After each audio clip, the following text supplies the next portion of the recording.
MTN SME Hub. Link to growth. Link to success. Link to the ultimate resource for business advice and insights.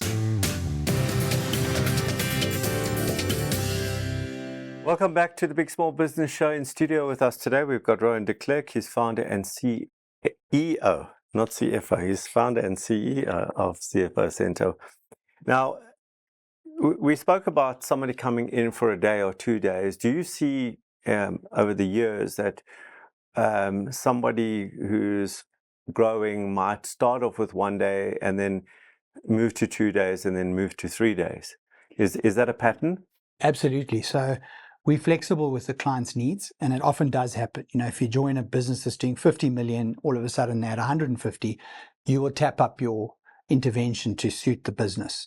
So we're very flexible on our, we normally give the client a gauge that it's going to be 2 to 4 days or 2 to 6 days, but then we'll work with them in terms of what their need is. And do you do that as a function of revenue? So you say a rule of thumb, if you're doing 50 million, you need 1 day. If you're doing 70 million, you need 2 days, that kind of thing. Is that how you work it out? Yeah, we do. So it's rule of thumb, and it typically works like that, depending on complexity. Yeah. Because sometimes there's a particular project that might take up more time, and you can be heavy on your client in the beginning, maybe 3 days a week, and then that could often go back to 2 days or 1 day, depending on what's involved. Okay, so if that happens, then the natural progression from 1 to 2 to 3, etc., means that we're going to move towards 5 days a week, which is effectively full-time employment. So now when I make a decision now to employ full-time versus somebody fractional, especially as it's growing, is it still cost-effective at 5 days a week to be with somebody fractional? Would there be an advantage to that, or should I just go full-time employment? So the way it's priced, up to 3 days is still, there's a cost benefit. Yeah. Once you go over 3 days, then you're sort of saying, if you had 12 days, you're saying, well, look, I probably now need to consider full-time. Sometimes, depending on the type of business, you can afford to employ a maybe less qualified chartered accountant at 5 to 10 years experience, while we still have someone who's at 20 to 25, 30 years, still staying on for a day a month or 2 days a month, just to guide and mentor in that particular role. So you can still have those two tiers if you want that.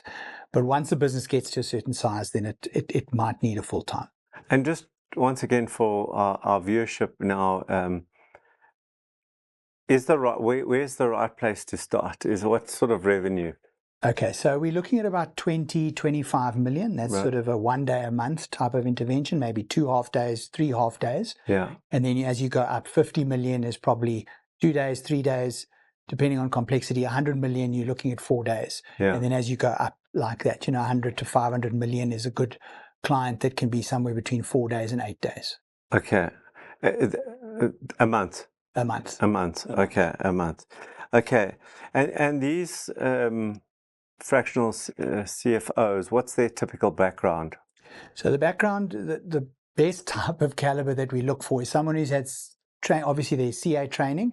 They've then gone into corporate for a chunk of time, been at senior levels, manager, director levels, board levels, and then potentially gone into a smaller business, maybe been CEO, run that business, general management, and looked at the full strategic platform, and even been involved in an exit, because that takes the whole journey from training into corporate and then into some learnings around entrepreneurship, because corporate and entrepreneur don't always, it's like oil and water if you haven't understood the entrepreneur journey as well.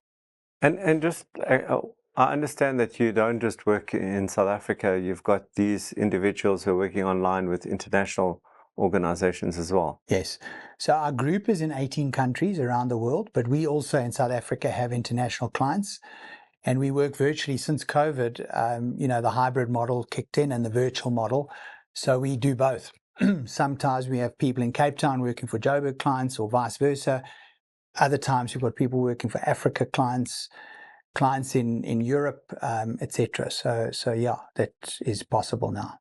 I'm all about storytelling. So have you got any examples of one of your CFOs that's added value and the business could have gone one path and it went another? Yeah, absolutely. We've got an FMCG client, growing, high growth company. The CEO is an MBA, and he thought he didn't need a really well-qualified CFO. So he employed a chartered accountant, but someone with, minimum experience, probably a couple of years after articles. And after a few years, suffice to say, the business just struggled and it couldn't really move ahead. Decision-making was poor. They made a few mistakes and realized that this, partnership wasn't really working. So ended up exiting the younger guy and asking us to step in. And we only started at 4 days a month. I think we're up to 6 or 8 days now.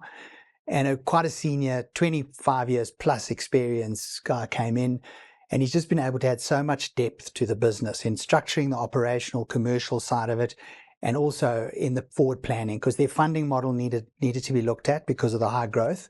They just weren't, able to grow because they needed a special funding type of mechanism. And our chap was able to go and get that funding and just unlock the growth that was needed. Which talks to opening up new networks as well, because if these guys are, previously in the corporate space, then they're bringing that corporate network to bear onto a small, medium-sized business. Is that Absolutely. right?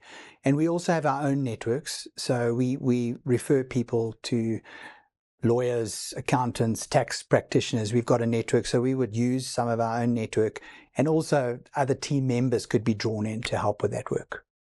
Forensic stuff. I'm dealing with a certain issue, whether it's fraud or whether it's I don't know, something was left in a shambles to clean up, a fixer-upper. Yes. Right. You do that as well? We do. So there are specialisms within the business. We do some corporate finance stuff, some tax planning, and then there's turnaround,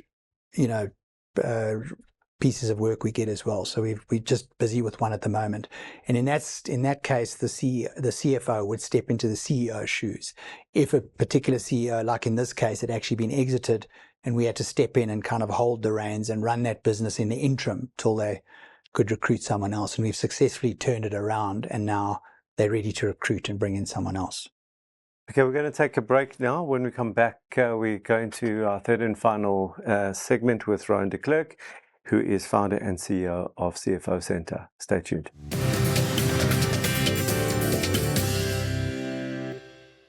MTN SME Hub, link to business success.